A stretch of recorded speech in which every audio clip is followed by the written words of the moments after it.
আমরা আজকে দেখতে পাচ্ছি যে জনগণের মধ্যে ব্যাপক উৎসাহ এবং উদ্দীপনা আছে। কারণ দীর্ঘ ১৭ বছর বাংলাদেশ জামাত ইসলামী জনগণের কাছে যাওয়ার সুযোগ কিন্তু আমরা পাইনি। আজকে যখন আমাদের নতুন বাংলাদেশ গড়বার জন্যে, বাংলাদেশকে সন্ত্রাসমুক্ত, দুর্নীতিমুক্ত এবং চাঁদাবাজমুক্ত একটি দেশ হিসেবে গড়ে তোলবার জন্যে যখন আমরা আমাদের এই মৌলিক স্লোগান নিয়ে আমরা যখন জনগণের কাছে যাচ্ছি, জনগণ আমাদের এই স্লোগানটা অ্যাকসেপ্ট করছে, গ্রহণ করছে। কারণ তারা চায় নিরাপদে বসবাস করতে।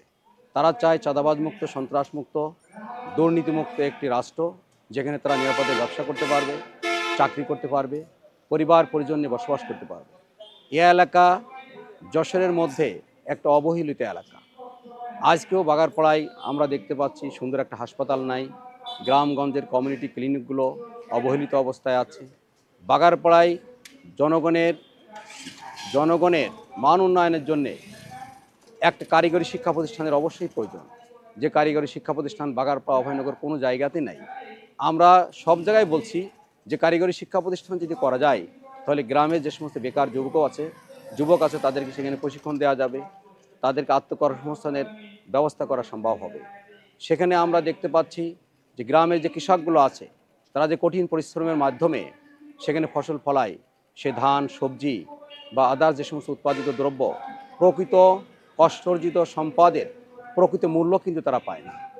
মধ্যস্বত্বভোগী তাদের অধিকাংশ জায়গাতেই ভোগ দখল করে আছে এবং তারাই দ্রব্য তারা কষ্ট করে উপার্জন করে, কিন্তু মধ্যস্বত্বভোগীরা বলা যায় অধিকাংশ টাকা তারা খেয়ে যায়। আমরা প্রতিশ্রুতি দিচ্ছি, যদি দুর্নীতিমুক্ত হয় তাহলে সরকার যে যেমন ধান কেনে, সেই ধানের ক্রয় মূল্য কৃষকরা পাবে। আমরা সেখানে সবজি উৎপাদনের ব্যাপক জায়গা আছে বাঘারপাড়ায়, যেমন আমাদের বন্দবিলা ইউনিয়ন আছে, আমাদের বাসুর ইউনিয়ন আছে। আমরা যে এই সমস্ত জায়গায় একটা দুটা কোল্ড স্টোর করতে পারি, তাহলে সবজি সংরক্ষণ রেখে বিদেশে কিন্তু এটা রপ্তানি করাও সম্ভব। মাছের যে দাম, তারা কষ্ট করে বিভিন্ন ঘেরগুলো করেছে, কিন্তু তারও যে কষ্টার্জিত যে সম্পদ মাছেরও কিন্তু প্রকৃত মূল্য তারা পাচ্ছে না। কারণ যখন মাছ বিক্রি করতে যায়, সে বাজারেও কিন্তু টোল দিতে হয় এবং সেখানেও কিন্তু চাঁদাবাজি আছে। আমি এই জন্য জনগণের মধ্যে একটা প্রতিশ্রুতি দিয়েছি যে আমরা যদি ক্ষমতায় আসি তাহলে চাঁদাবাজ মুক্ত হবে, সন্ত্রাস মুক্ত হবে, দুর্নীতিমুক্ত হবে, একটি মানবিক বাংলাদেশ তৈরি হবে।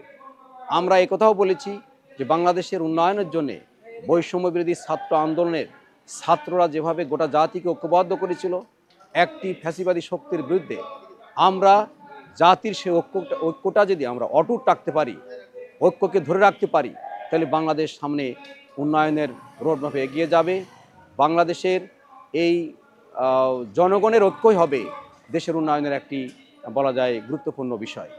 আমরা এখানে অনেক হিন্দু সম্প্রদায় আছে, সনাতন ধর্মে যে সমস্ত আমাদের দাদা আছে, দিদি আছে, জ্যাঠা আছে, যারা আছে, আমরা তাদের কাছে প্রতিশ্রুতি দিয়েছি বাংলাদেশ জামাত ইসলামী চাই সাম্প্রদায়িক সম্প্রীতির একটি গভীর একটি দেশ। আমরা চাই সাম্প্রদায়িক সম্প্রীতি আরও গভীর হোক, অটুট হোক, এবং শত শত বছর ধরে আমরা এখানে সেভাবে বসবাস করছি। আমরা সেই সাম্প্রদায়িক সম্প্রীতির দেশ নিয়ে আমরা বসবাস করতে চাই। তাদের যে সমস্ত মৌলিক সমস্যাগুলো আছে, সে সমস্যা আমরা দূর করব। তাদেরকে যে বিভ্রান্ত করা হচ্ছে জামাত ইসলামী ক্ষমতায় গেলে তাদের ধর্মকর্ম পালন করতে পারবে না, সেখানে বলা হচ্ছে যে এটা সম্পূর্ণ মিথ্যা, বানোয়াট, ভিত্তিহীন।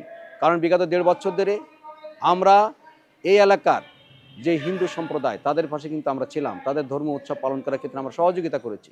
আমরা তাদেরকে প্রতিশ্রুতি দিচ্ছি ইসলাম কখনো অন্য ধর্মকে কটাক্ষ করে না, অন্য ধর্ম পালন করার ক্ষেত্রে কোনো বাধার সৃষ্টি করে না। আমরা সম্প্রতি সুন্দর ইউনিয়নে একটা হিন্দু সম্মেলন করেছিলাম, সেখানে হাজার হাজার বোন এবং ভাই বা হিন্দু সম্প্রদায়ের যে সমস্ত দাদা দিদি আছে, জ্যাঠা কাকা আছে, তারা সেখানে সম্মেলনে উপস্থিত হয়েছিলেন। তাদের আবেগ উদ্দীপনা দেখে আমরা বুঝতে পারছি যে তারাও চায় বাংলাদেশে জামাত ইসলামী ক্ষমতায় আসুক, তারা নিরাপদে বসবাস করতে পারবে। আমাদের এই নির্বাচনী এলাকার আমাদের নোয়াপাড়া একটা শিল্প অঞ্চল। এই শিল্প অঞ্চলের মানুষও চায় নিরাপদে ব্যবসা করতে, শিল্প কারখানা পরিচালনা করতে। আপনারা দেখেছেন সেখানে একটি নৌকা বাইচ হয়েছিল, যে নৌকা বাইচ অভয়নগর স্পোর্টিং ক্লাবের উদ্যোগে হয়েছিল। সেখানে আমি প্রধান অতিথি ছিলাম, প্রায় লক্ষাধিক মানুষের সমাবেশ কিন্তু সেখানে হয়েছিল। অর্থাৎ সেখানেও কিন্তু আমি আমার বক্তব্যগুলো এই জনগণের সামনে আমি তুলে ধরেছি। আমি প্র্যাকটিক্যালি দেখতে পাচ্ছি এই এলাকায় জনগণের মধ্যে উৎসাহ উদ্দীপনা আছে এবং তারা দাঁড়িপাল্লার বিজয় চায়, নিজেদের জীবন মানের আহ, স্বাভাবিকভাবে জীবনকাল অতিবাহিত করার জন্য তারা মনে করে দাঁড়িপাল্লার বিকল্প কোনো আহ, মার্কা, বিকল্প কোনো প্রার্থী নাই। দাঁড়িপাল্লায় যদি বিজয় হয় আমরা সেখানে সুন্দরে বসবাস করতে পারবো। আমি সবাইকে ধন্যবাদ জানিয়ে আমার বক্তব্য শেষ করছি। আল্লাহ হাফেজ।